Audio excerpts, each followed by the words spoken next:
Setelah acara festival kembang api, Aharen dan Reido menghadapi kebersamaan yang semakin beragam loh. Penasaran gak? Kayaknya sih iya ya. Nah, biar gak nunggu lama, kita langsung masuk aja ke dalam ceritanya. Inilah dia Aharen-san wa Hakarenai. Reido memasuki kelas dan hari ini dia merasa tubuhnya tidak enak. Tapi anehnya, ketika Reido sakit, wajahnya berubah menjadi lebih tampan. Aharen, Ishikawa, dan yang lain saja jadi tersipu melihat sosok Reido yang sekarang. Bahkan, Tobaru saja ikut jatuh hati melihat wajah Reido hari ini. Karena demam Reido ini ternyata semakin parah, Reido merasa sangat pusing dan akhirnya dia izin pulang lebih dulu. Tidak hanya teman sekelasnya yang terpana melihat Reido versi demam, adik Reido saja ikut terpana melihat kakaknya berpenampilan seperti ini. Bahkan adiknya jadi salah tingkah ketika membantu Reido loh. Tapi sayangnya wajah tampan ini memang hanya sementara. Buktinya saja setelah Reido sembuh, wajah Reido kembali normal seperti biasa. Dan tentu saja wajah yang ini tidak menarik perhatian lagi bagi teman sekelasnya. Aharen hari ini tidak masuk sekolah karena sakit juga. Reido sempat merasa bersalah karena ada kemungkinan Aharen tertular olehnya. Tobaru tiba-tiba menghampiri Reido memintanya memberikan bahan pembelajaran untuk Aharen. Hal itu tentu saja kesempatan yang bagus kan, karena Reido ingin melihat keadaan Aharen. Di tengah jalan menuju rumah Aharen, Reido dikejutkan dengan kehadiran sosok Aharen di depan toko pisau. Reido pun menghampiri dan di sana dia langsung sadar kalau gadis ini bukan Aharen yang dia kenal. Dari bentuk tubuhnya saja lebih berisi. Gadis ini langsung mengenali Reido. Dia pun memperkenalkan diri sebagai adik Aharen bernama Aharen Eru. Mengetahui adik Aharen ada di sini, Reido pun menitipkan bahan pembelajaran kepada Eru. Tapi sepertinya Eru ini tidak ramah. Dia tidak ingin dititipi berkas seperti itu. Eru malah meminta Reido memberikan kertas itu langsung ke Aharen saja. Walaupun terlihat jutek, Eru ini ternyata sangat peduli kepada Aharen. Dia memberikan Reido beberapa makanan dan boneka kesukaan Aharen sebagai buah tangannya nanti. Tapi Eru meminta Reido jangan mengatakan kalau ini pemberian dari Eru. Reido pun mau tidak mau harus menuruti keinginan Eru. Karena agar tidak dicurigai, Eru dan Reido datang di waktu yang berbeda dan kehadiran Reido tentu saja membuat Aharen sangat terkejut. Reido pun memberikan barang pemberian Eru. Tapi di sini Reido tetap memberitahu Aharen kalau ini semua pemberian Eru. Reido melakukan itu karena dia tahu kalau Eru sebenarnya sangat peduli kepada Aharen. Aharen tentu saja senang menerima hadiah dari adiknya yang cuek ini. Eru juga sama senangnya. Reido telah melakukan hal itu dan sebagai tanda terima kasih, Eru pun mengajak Reido makan malam bersama. Dengan senang hati, Reido menerimanya.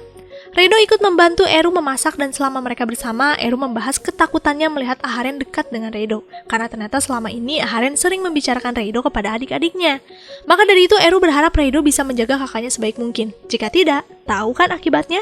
Reido tentu saja terdiam karena dia melihat ancaman sebesar ini. Singkat cerita, Reido pun pamit pulang dan sebelum pergi Aharen menarik Reido sambil mengatakan terima kasih untuk hari ini. Kebersamaan Aharen dan Reido kembali terlihat oleh Eru. Entah kenapa Eru semakin khawatir melihat wajah kakaknya. Bagi Eru, tatapan Aharen sekarang adalah tatapan penuh perasaan kepada Reido. Ren yang mendengar curhatan Eru memberitahu kakaknya untuk jangan khawatir karena Ren merasa kalau Reido adalah orang yang baik. Untuk memastikan hubungan Aharen dan Reido, Ren pun akan mencari cara untuk mendapatkan informasi dan di keesokan harinya Ren berhasil menemukan Reido. Di sana Ren meminta Reido menemaninya berbelanja dan kebetulan Reido saat ini sedang senggang sehingga dia mau-mau saja menerima Ren. Mereka pun membeli beberapa bahan makanan dan saat akan dibayar, Ren sadar kalau dompetnya tidak ada di tas, ada kemungkinan terjatuh. Ren sangat panik karena pasti kakak-kakaknya akan memarahinya. Reido pun menenangkan Ren dengan meminjamkan uangnya saja, tapi saat dompetnya dicek, ternyata sama-sama kosong. Dengan terpaksa Ren pun menggunakan uang simpanannya untuk membayar beberapa belanjaan utama.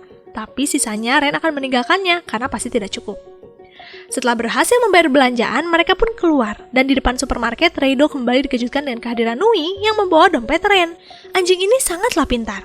Setelah mendapatkan dompet, kini saatnya Ren menanyakan kepada Reido apakah dia dan kakaknya berpacaran.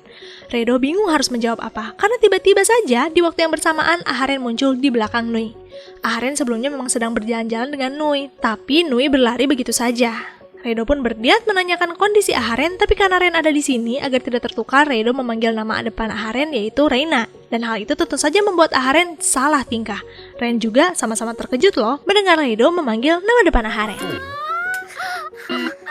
Lalu di sini Ishikawa mengajak pergi berkemah dan Aharen kebagian bertugas mengumpulkan bahan makanan. Saking bersemangatnya pergi berkemah, Aharen sampai membawa makanan sampai sebanyak ini loh. Singkat cerita mereka pun sampai di perkemahan. Dan kebetulan sebentar lagi akan masuk jam makan siang. Ishikawa pun meminta para anak perempuan mulai memasak. Aren tentu saja segera membongkar makanan bawaannya, tapi saat dibuka, ternyata bahan makanan tertinggal. Aren tentu saja merasa sangat-sangat bersalah. Untuk menenangkan Aharen, Reido pun meminta izin kepada penjaga perkemahan untuk membawa beberapa bahan makanan yang ada di sana saja, dan kebetulan bapak ini mengizinkannya. Mereka pun mulai membagi tugas mencari bahan makanan yang ada di sana, dan beruntungnya mereka bisa mendapat bahan makanan sebanyak ini. Aharen yang pintar memasak tentu saja mengambil alih prosesnya, dan hasilnya sangat luar biasa. Mereka semua memuji masakan Aharen yang sangat enak. Lalu di malam hari, Oshiro sudah merasakan ngantuk yang luar biasa karena dia tidak pernah bergadang. Ishikawa pun mengajak yang lainnya berjalan-jalan sekitar tenda. Ishikawa yang sangat ingin mencomblangkan Aharen dan Reido memiliki ide untuk meninggalkan mereka berdua. Dan hilangnya Ishikawa dan Hanako tentu saja membuat Reido panik. Dia mengira kalau Ishikawa dan Hanako sengaja membuang mereka di tengah hutan. Di tengah kepanikan, Aharen pun mengajak Reido untuk menikmati pemandangan di sana saja karena kebetulan di langit sedang banyak bintang. Di tengah keheningan yang ada, Ishikawa dan Hanako sebenarnya masih memantau mereka dari kejauhan, tapi sepertinya ada rasa geram juga melihat Aharen dan Reido diam saja. Saat mereka berdua menikmati pemandangan di sana, tiba-tiba mereka mendengar suara menakutkan, dan tidak lama dari itu sosok anjing besar datang. Ternyata itu Nui. Dia membawakan bahan makanan yang tertinggal sebelumnya. Entah apa yang sudah dilatih keluarga Aharen ya, sampai Nui sepintar ini. Tengah malam, Reido terbangun karena dia tidak terbiasa tidur tanpa bantalnya. Sedangkan di tenda anak perempuan, Oshiro dan Aharen lah yang kesulitan tidur. Aharen sangat ingin mengobrol dengan Oshiro. Dia ingin meminta saran kepada Oshiro, maka dari itu dia mendekat agar suaranya tidak membangunkan Hanako. Aharen pun mulai obrolannya. Dia membahas keinginannya untuk menyatakan perasaan kepada Reido. Sebelumnya sih, Aharen sempat akan menyatakan perasaannya saat memandang bintang bersama. Tapi pada saat itu Aharen tidak berani, sehingga dia pun menundanya. Oshiro sempat terkejut sekaligus kecewa mengetahui Aharen menyukai Reido. Tapi karena Oshiro tidak ingin menghalang-halangi kisah percintaan Aharen, Oshiro pun menyemangati Aharen untuk berani mengatakan, apapun hasilnya nanti, setidaknya Aharen sudah mencobanya kan? Saat mereka membahas itu, terdengar di luar sana Reido yang sedang membuat air panas untuk mie instannya. Oshiro mendorong Aharen untuk mendatangi Reido sekarang juga. Aharen pun mengikuti masukan Oshiro dan dia pun langsung pergi keluar menemani Reido yang sedang makan mie instan. Reido melihat Aharen yang kedinginan. Dia pun memberikan jaket miliknya karena kebetulan tubuh Reido jadi hangat setelah makan mie. Di tengah kesunyian, Aharen mengatakan sesuatu dan tidak lama dari itu angin berhembus dengan sangat kencang. Kita sebagai penonton tidak bisa mendengar apapun. Tidak hanya Aharen sih, Reido juga mengatakan sesuatu. Tapi di sini wajah Aharen menunjukkan betapa terkejutnya dia dan tidak lama dari itu Aharen pun mencium Reido. Setelah mencium Reido, Aharen pergi dan menangis di dalam tenda. Apa yang terjadi di antara mereka? Nanti kita lihat. Singkat cerita, hari libur pun selesai dan mereka mulai masuk sekolah lagi. Hari ini Aharen datang dengan penampilan seperti ini. Awalnya Reido mengira Aharen menjadi atlet sumo, tapi setelah Aharen menjelaskan kalau dia sedang kedinginan, kesalahpahaman itu pun sirna. Ishikawa, Hanako, dan Oshiro melihat adanya kedekatan yang tidak biasa di antara mereka berdua. Sebenarnya hanya Ishikawa dan Hanako yang belum mengetahui ada kejadian luar biasa di perkemahan. Sedangkan Oshiro sudah tahu apa yang terjadi di antara Aharen dan Reido, tapi dia memilih untuk diam saja. Musim salju sudah tiba. Sesampainya Reido di sekolah, dia dikejutkan dengan kafe salju buatan Aharen yang sengaja dia buat untuk menghabiskan waktu bersama dengan Reido. Di dalam sana, Aharen membuat sarapan mewah yang sangat enak. Saking nyamannya di dalam sana, mereka berdua lupa kalau bel sekolah sudah berbunyi. Karena persediaan kopi di kafe salju masih ada, Aharen kembali mengajak Reido pergi ke sana. Tapi sayang, mereka berdua malah menemukan kafe sudah hancur. Reido pun mengajak Aharen untuk membuat ulang. Tentu saja Aharen sangat senang karena sekarang ada yang membantu membuatnya. Dan sepertinya bantuan itu tepat karena hasil akhirnya sangat luar biasa. Reido melihat tangan Aharen yang gemetar. Di sanalah dia sadar kalau Aharen kedinginan. Reido pun menggenggam tangan Aharen agar kembali hangat dan hal itu tentu saja membuat Aharen salah tingkah. Di keesokan harinya, Aharen datang ke sekolah dengan tubuh yang sangat kaku. Pundaknya merasa pegal karena sudah membuat kafe salju kemarin kan. Reido pun mengajak Aharen ke UKS untuk minta diregangkan tubuhnya. Tapi sesampainya mereka di sana, sayangnya tidak ada siapapun. Mau tidak mau, Reido pun akan membantu Aharen meregangkan tubuhnya. Dan setelah melalui berbagai macam gerakan, Aharen pun merasa tubuhnya enakan. Kini giliran Reido yang punggungnya tidak enak. Aharen pun membantu memijat pundak Reido, tapi ternyata tenaganya tidak cukup kuat. Reido pun meminta Ahren menginjak-injak punggung. Ahren tentu saja sempat tersipu malu, tapi karena dia ingin membantu Reido, Ahren pun mulai naik ke atas punggung Reido. Apa yang dilakukan Ahren sepertinya memang membantu, karena Reido sampai tertidur loh. Melihat Reido tertidur, Ahren sebenarnya berniat mencium Reido. Tapi tidak lama dari itu, datang penjaga UKS dan untungnya Ahren segera mundur. Karena hari ini hari libur, Ahren mengajak Reido pergi ke mall. Reido menebak Ahren pasti akan berlomba blade spinner. Kebetulan di mall ini sedang ada event itu. Tapi sepertinya tebakan Reido ini salah, karena nyatanya Ahren hanya ingin menghabiskan waktu bersama di sana berduaan. Dari berbelanja sampai membeli berbagai macam makanan. Saat mereka berdua asyik berkeliling, mereka tidak sengaja bertemu dengan Atsushi dan Futaba. Melihat Ahren berdekatan dengan Reido, Atsushi merasa terbuang oleh Ahren. Maka dari itu Atsushi menantang Reido untuk bertanding di turnamen blade spinner. Dengan percaya diri, Reido menerimanya. Atsushi ingin melawan Reido di final. Tapi sepertinya baik Reido dan Atsushi percaya dirinya terlalu tinggi, karena buktinya mereka sudah kalah di babak pertama. Berbanding terbalik dengan Ahren yang ternyata diam-diam menjuarai turnamen. Di sini terungkap kalau Ahren sudah menduduki posisi pertama selama 5 tahun berturut-turut. Tidak hanya Ahren sih, Futaba juga ternyata ikut dan dia menjuarai kategori lain. Di sanalah akhirnya Atsushi mulai tertarik kepada Futaba, karena dia juga ingin bisa bermain spinner sehebat Futaba. Akhir-akhir ini, Ahren kesulitan mencari Oshiro. Di tempat persembunyian yang biasa saja, tidak ada. Loh, di mana Oshiro? Jadi, sebenarnya Oshiro sedang berlatih untuk duel dengan Reido nanti.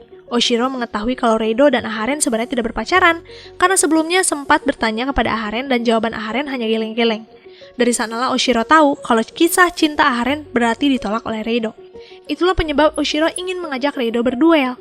Surat ajakan berduel pun akhirnya diketahui Reido. Di sana tertulis kalau Reido harus pergi ke belakang sekolah seorang diri tanpa Ahren dan syarat itu diikuti oleh Reido.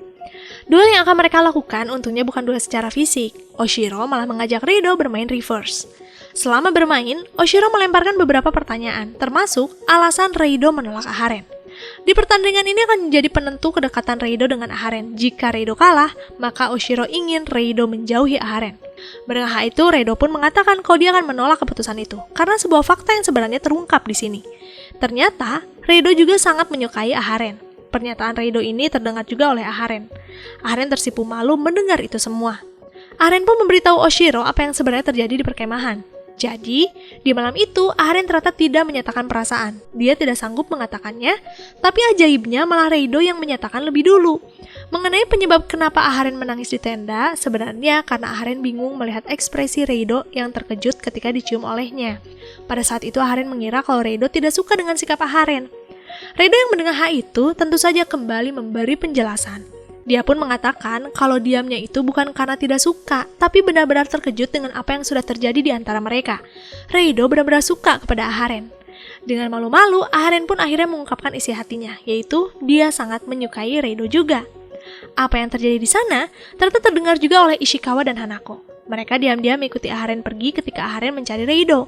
Mereka berdua sangat senang akhirnya Reido dan Ahren bersatu. Oshiro pun kini sudah bisa menerima kalau Ahren memang bahagia dengan Reido, dan hari ini pun berakhir dengan penuh kebahagiaan di antara mereka semua.